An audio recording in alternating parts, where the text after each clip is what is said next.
नमस्कार, आप देख रहे हैं न्यूज इंडिया। आपके साथ मैं हूं निदा अहमद और लेकर के हाजिर हूं अपना खास कार्यक्रम साउथ साइड। बात करेंगे इस खास कार्यक्रम में सबसे पहले राहुल गांधी की। राहुल गांधी के नेतृत्व में भारत जोड़ो यात्रा अभी तेलंगाना में चल रही है और इसी बीच आज तेलंगाना के शमशाबाद के मठ मंदिर से भारत जोड़ो यात्रा की शुरुआत हुई और इस दौरान राहुल गांधी के साथ कांग्रेस के नेताओं का हुजूम दिखाई दिया। वहीं हैदराबाद के चार मीनार के पास जब यात्रा पहुंची तो राहुल गांधी ने तिरंगा भी फहराया। साथ ही साथ आपको बता दें कि कांग्रेस भी भारत जोड़ो यात्रा बीते 7 सितंबर से तमिलनाडु के कन्याकुमारी से शुरू हुई थी, जो कि अब तक 4 राज्यों तमिलनाडु, केरल, कर्नाटक और आंध्र प्रदेश से गुजर चुकी है और अभी तेलंगाना में है। कांग्रेस की 3750 किलोमीटर की ये यात्रा 12 राज्यों से गुजरेगी। ये दक्षिण में कन्याकुमारी से उत्तर में कश्मीर तक 3750 किलोमीटर का सफर पूरा करेगी।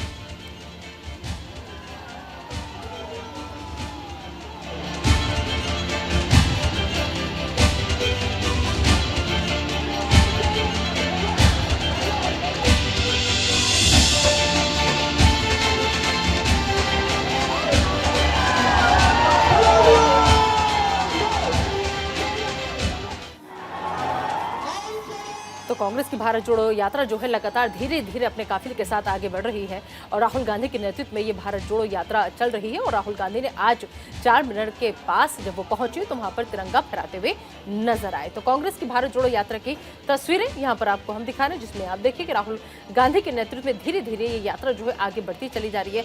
हर दिन एक नए किलोमीटर के साथ एक अगला पड़ाव जो है ये यात्रा तय करती है और तमाम बड़े दिग्गज लोग, तमाम बड़े बड़े पार्टी के जो नेता है वो धीरे धीरे इस भारत जोड़ो यात्रा का हिस्सा जो है वो बन रहे हैं।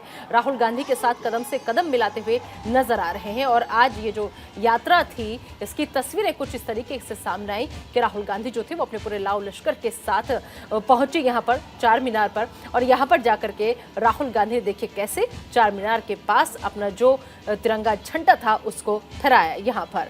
तो भारत जोड़ो यात्रा धीरे धीरे तमाम काफिले के साथ आगे जो है वो बढ़ती चली जा रही है।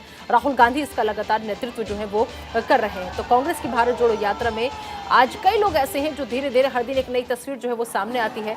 भारत जोड़ो यात्रा से जुड़ी हुई हर दिन एक नया चेहरा जो है वो सामने आता है, जो इस यात्रा का हिस्सा बनता है, राहुल गांधी के साथ कदम से कदम मिलाकर चलता है।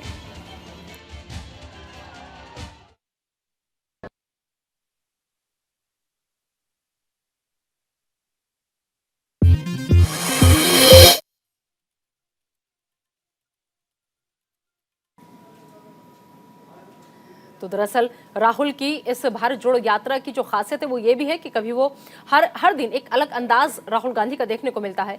कभी वो रनिंग करते नजर आते हैं, कभी अचानक से बच्चों को जोड़ लेते हैं और उसके बाद जो वो करते हैं वो कहीं ना कहीं लोगों को काफी पसंद आ रहा है। तो कांग्रेस की भारत जोड़ो यात्रा इन दिनों तेलंगाना में है और राहुल गांधी यात्रा के दौरान शामिल एक बुजुर्ग महिला को गले लगाते हुए दिखे। ये महिला और कोई नहीं बल्कि दलित छात्र रोहित वेमुला की मां राधिका वेमुला है। भारत जोड़ो यात्रा के दौरान शामिल राधिका वेमुला यात्रा में राहुल गांधी के साथ भी चली। इस दौरान राधिका ने लोगों से कांग्रेस का साथ देने की अपील करते हुए बेटी की लड़ाई लड़ने की बात कही। बता दें कि हैदराबाद विश्वविद्यालय के दलित छात्र रोहित वेमुला ने कथित उत्पीड़न के बाद 2016 में आत्महत्या कर ली थी, जिसके बाद देश भर में ये जातिवादी मामला गरमा गया था। रोहित की मां राधिका वेमुला ने भारत जोड़ो यात्रा के सुबह के चरण में राहुल गांधी के साथ कुछ समय के लिए थोड़ी दूरी भी तय की। वहीं राधिका वेमुला ने ट्वीट करते हुए लिखा, भारत जोड़ो यात्रा के प्रति एकजुटता दिखाई, राहुल गांधी के साथ चली और कांग्रेस से संविधान को बीजेपी आरएसएस के हमलों से बचाने और रोहित वेमुला को इंसाफ दिलाने, रोहित अधिनियम पारित कराने, उच्च न्यायपालिका में दलितों का प्रतिनिधित्व बढ़ाने और सभी के लिए शिक्षा सुनिश्चित करने का आह्वान भी करती नजर आई।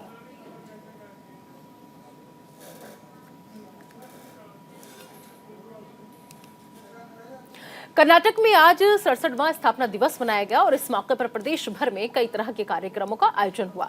वहीं मुख्यमंत्री ने कई बड़ी घोषणाएं भी की। कर्नाटक के स्कूलों में अब दिवंगत अभिनेता पुनीत राजकुमार के पाठ को शामिल किया जाएगा। मुख्यमंत्री बसवराज बोम्मई ने इस बात की जानकारी दी। सीएम बोम्मई ने कहा कि राज्य के कई वर्ग पुनीत राजकुमार की उपलब्धियों पर स्कूलों में पाठ को शामिल करने की मांग कर रहे हैं। जो भी संभव होगा हम करेंगे। इसके अलावा कन्नड़ राज्योत्सव पर पुनीत राजकुमार को कर्नाटक रत्न पुरस्कार पुरस्कार से सम्मानित किया गया। और वहीं पुनीत राजकुमार की तारीफ करते हुए मुख्यमंत्री ने कहा कि अपने छोटे से जीवन में उन्होंने मानवीय कार्यों के मामले में उल्लेखनीय काम किया है। सीएम ने कहा, पुनीत राजकुमार ने अपने अंगों का दान किया, ये उनकी सेवा के बारे में बहुत कुछ बताता है। उनके निधन के बाद कई और लोग अपनी आंखें दान करने के लिए आगे आए हैं, वो लोगों के लिए प्रेरणा स्रोत बने। आपको बता दें कि अभिनेता पुनीत राजकुमार का पिछले साल 29 अक्टूबर को दिल का दौरा पड़ने की वजह से निधन हो गया था। वो मात्र 46 साल के थे। 2002 में उन्होंने बतौर मुख्य अभिनेता अपना फिल्मी सफर शुरू किया था। 29 फिल्मों के छोटे सफर में पुनीत राजकुमार ने कई बड़ी हिट फिल्में दी थी।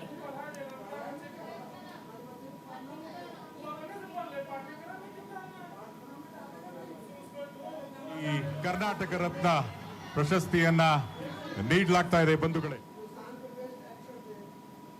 चलिए बढ़ते हैं आगे और अब बात कर लेते हैं तेलंगाना में बीजेपी और टीआरएस की। दरअसल तेलंगाना में बीजेपी और टीआरएस कार्यकर्ताओं के बीच झड़प हुई है।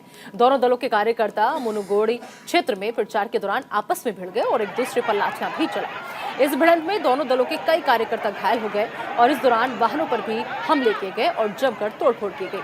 वहीं पुलिस ने जैसे तैसे करके मामले को शांत कराया। बता दें कि तेलंगाना के मुनुगोड़ क्षेत्र में 3 नवंबर को उपचुनाव होना है, जहां मुकाबला बीजेपी, टीआरएस और कांग्रेस के बीच है। तो दक्षिण भारत की हर छोटी बड़ी खबरें एक साथ आपको हम दिखा रहे हैं। आप इन तस्वीरों में देखिए कि कैसे मुनुगोड़े उपचुनाव की लड़ाई जो है वो अब नाक की लड़ाई बन चुकी है। आपस में बीजेपी और टीआरएस के कार्यकर्ता जो हैं वो आपस में यहाँ पर भिड़ गए और इस दौरान कई कार्यकर्ताओं के घायल होने की खबर है। कई गाड़ियों को क्षतिग्रस्त किया गया है और देखिए किस तरीके से ये जो तस्वीर आई है तेलंगाना से, लाठी डंडों का इस्तेमाल यहाँ पर किया जा रहा है। और इन तस्वीरों में आप देख सकते हैं कि ये सब कुछ जो भी लड़ाई झगड़ा हो रहा है, जो भी लाठियां बरसाई जा रही है, वो पुलिस की मौजूदगी में हो रहा है। क्योंकि लगातार जिस तरीके से ये कार्यकर्ता पहले आमने सामने आते हैं, उसके बाद में एक दूसरे के खिलाफ नारेबाजी करते हैं और फिर नारेबाजी करते हुए देखते ही देखते आपस में ये लोग भिड़ जाते हैं और लाठियां डंडे बरसाना एक दूसरे पर शुरू कर देते हैं। तो मुनुगोड़ों में दरअसल उपचुनाव होना है, जिसकी वजह से ये तमाम कार्यकर्ता जो है देखिए एक दूसरे पर कैसे लाठियां लेकर बरसाने लग गए। पुलिस यहाँ पर मौजूद थी, पुलिस प्रशासन के कई देखिए यहाँ पर लोग जो है वो मौजूद थे यहाँ पर, लेकिन बावजूद इसके ये लोग आपस में भिड़ गए, लाठी डंडे एक दूसरे पर चलाने लगे, यहाँ तक कि जमकर नारेबाजी एक दूसरे के खिलाफ यहाँ पर की गई। और इस दौरान आपको बता दें कि कई कार्यकर्ताओं के चोट लगने की खबर है कि लाठियां जब चली, लाठी जब यहाँ बरसी तो कई कार्यकर्ताओं को चोटें आई हैं। इस दौरान जो वहाँ पर गाड़ियां मौजूद थी, जो वाहन खड़े थे, उनको भी क्षतिग्रस्त किया गया है।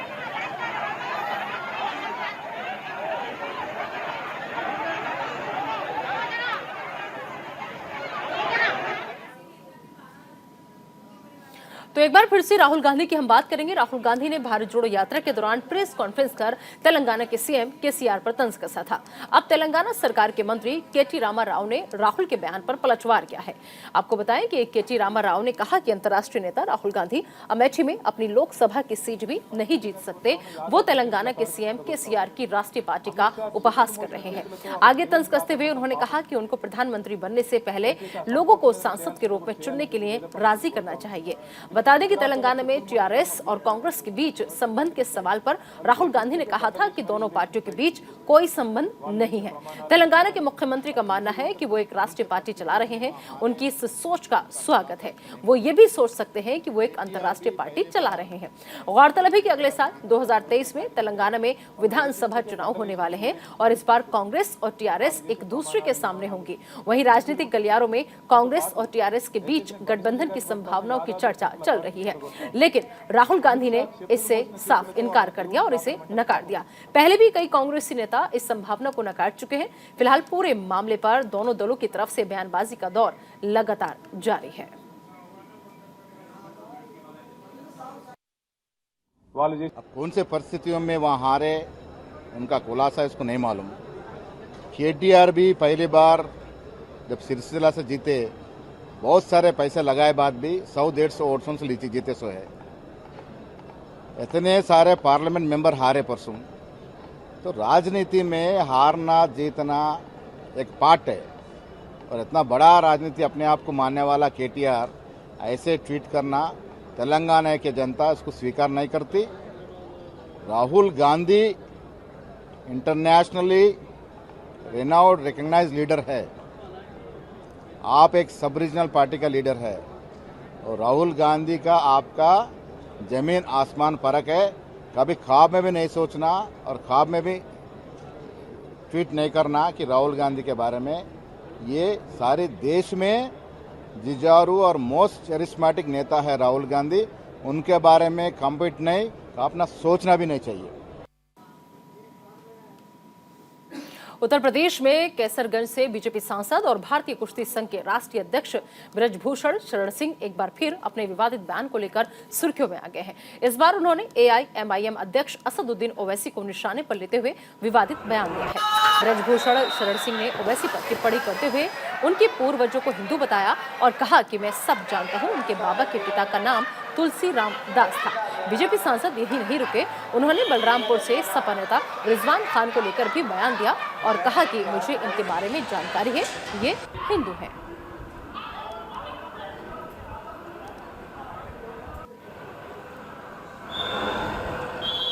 तो असदुद्दीन ओवैसी पर ये विवादित बयान सामने आए हैं। ब्रजभूषण शरण सिंह है जिन्होंने ये विवादित बयान दिया है। ओवैसी के बाबा के पिता का नाम तुलसी दास वो बता रहे हैं और ओवैसी पर बीजेपी सांसद ने ये विवादित बयान दिया है, जिसके तहत आपको बता दें कि उन्होंने ओवैसी के जो पिता हैं बाबा, उनके पिता का नाम तुलसीदास बता करके एक नया बखेड़ा जो है राजनीति के लिहाज से खड़ा कर दिया है। अब देखना होगा कि ओवैसी साहब की तरफ से या फिर एआईएमआईएम की तरफ से क्या प्रतिक्रिया आती है। ओवैसी के बाबा के पिताजी का नाम तुलसी राम दास था। उनको तो मैं गारंटी कहता हूँ हिंदू थे। आप भी चले जाइए, पढ़ लीजिए। और आजम खां साहब के बारे में मुझे बहुत जानकारी नहीं है और उनके बारे में जानकारी नहीं, लेकिन रिजवान खां के बारे में जानकारी है, ये हिंदू थे। मसूद खां के बारे में जानकारी है, ये कल्हान ठाकुर थे। महफूज के बारे में जानकारी है, ये भी ठाकुर थे। जहाँ जानकारी है वहाँ बोल रहा हूँ।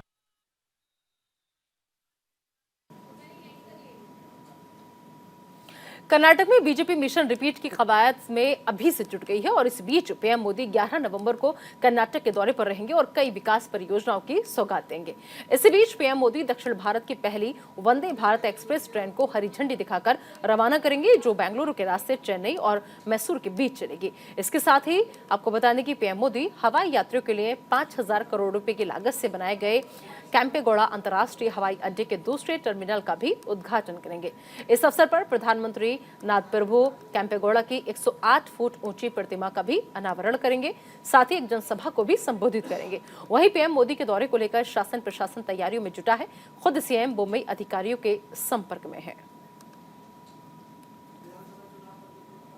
एक स्टैचू ऑफ प्रॉस्पेरिटी केम्पेगौड़ा जी, उन्होंने बेंगलुरु 500 साल के पहले बेंगलुरु सिटी उन्होंने कंस्ट्रक्शन किए। उनका प्लान के वजह से कब तक बेंगलुरु डेवलप होना, वो पूरा तैयारी केम्पेगौड़ा जी ने कर चुके थे। उनका स्टैचू ऑफ प्रॉस्पेरिटी इनाग्रेशन करने के लिए प्रधानमंत्री जी आ रहा है। उसके साथ साथ मुझे लगता है बेंगलुरु का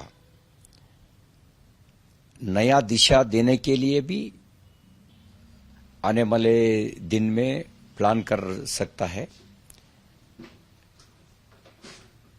11 तारीख को स्टैचू इनाग्रेशन है। कर्नाटक के तुमकुर में गृह मंत्री ज्ञानेंद्र ने पीएसआई घोटाले के पीड़ितों को धक्का देकर वापस भेज दिया। बता दें कि पीएसआई घोटाले के शिकार हुए परीक्षार्थी गृह मंत्री से ने मिलकर न्याय की गुहार लगाने के लिए उनसे मिलकर यहां पर आए थे, लेकिन पुलिस ने सभी को रोक लिया और गृह मंत्री से मिलने की अनुमति भी नहीं दी गई। वहीं कुछ लोग गृह मंत्री तक पहुंचने में कामयाब भी रहे, जिसके बाद अरागा ज्ञानेंद्र ने सभी को वापस भेज दिया। इसी बीच गृह मंत्री ने साफ किया कि पीएसआई पात्रता की आयु सीमा बढ़ाई जाएगी।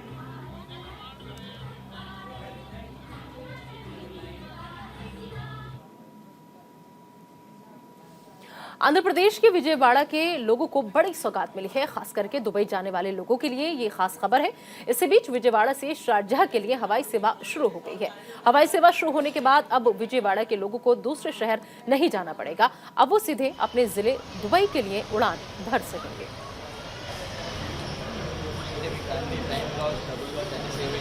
ना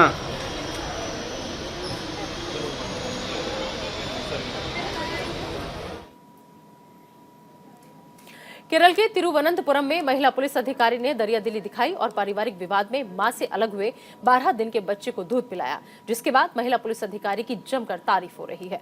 वहीं पुलिस प्रमुख ने पुलिस मुख्यालय में महिला अधिकारी को सम्मानित भी किया।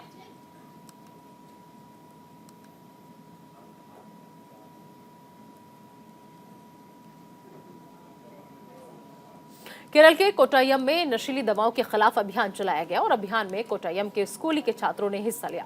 इस दौरान छात्रों ने नुक्कड़ नाटक और रैली कर लोगों में जागरूकता फैलाई और साथ ही अभियान के जरिए आम लोगों को ड्रग्स लेने पर होने वाले नुकसान के बारे में भी बताया गया। तो बकायदा एक रैली जो थी वो निकाली गई थी दक्षिण भारत की। आप देखिए कि नशीली दवाओं के खिलाफ अभियान जो है वो यहाँ पर चलाया गया है केरल के कोट्टायम में।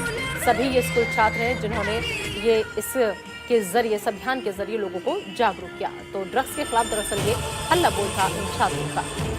और नशीली दवाओं के खिलाफ अभियान चलाया गया, यहाँ पर लोगों को जागरूक किया गया।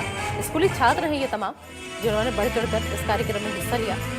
और ड्रग्स के खिलाफ कैसे आप लोग जागरूक होंगे, नशे के खिलाफ कैसे आप लोग जागरूक होंगे, जो नशीली दवाएं हैं उनका इस्तेमाल कैसे आपको नहीं करना है, ये तमाम जानकारी इन बच्चों की तरफ से साझा की गई, समझाया गया लोगों को और जागरूक करने का काम इन छात्रों की तरफ से किया गया।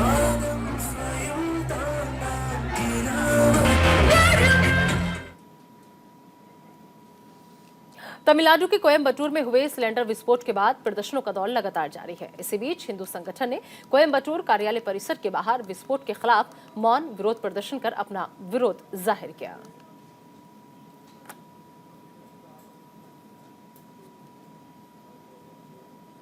तो सिलेंडर विस्फोट यहां पर हुआ था कोयम्बटूर में और बता दें आपको कि दरअसल सिलेंडर विस्फोट के बाद ये प्रदर्शन की तस्वीरें आपको हम दिखा रहे हैं। हिंदू संगठन है ये और जिसने मौन प्रदर्शन किया है।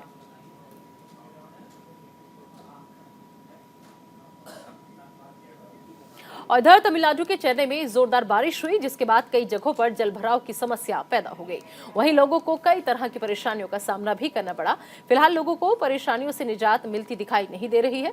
मौसम विभाग ने भारी बारिश का अनुमान जताया है। तो बारिश के बाद जलभराव से लोग जो हैं वो खासे यहाँ पर परेशान हैं। आप तस्वीरें देख सकते हैं कि कैसे यहाँ पर जो बारिश है वो लोगों के लिए मुसीबत का सबब बनी हुई है, क्योंकि चेन्नई में लगातार जोरदार बारिश हो रही है।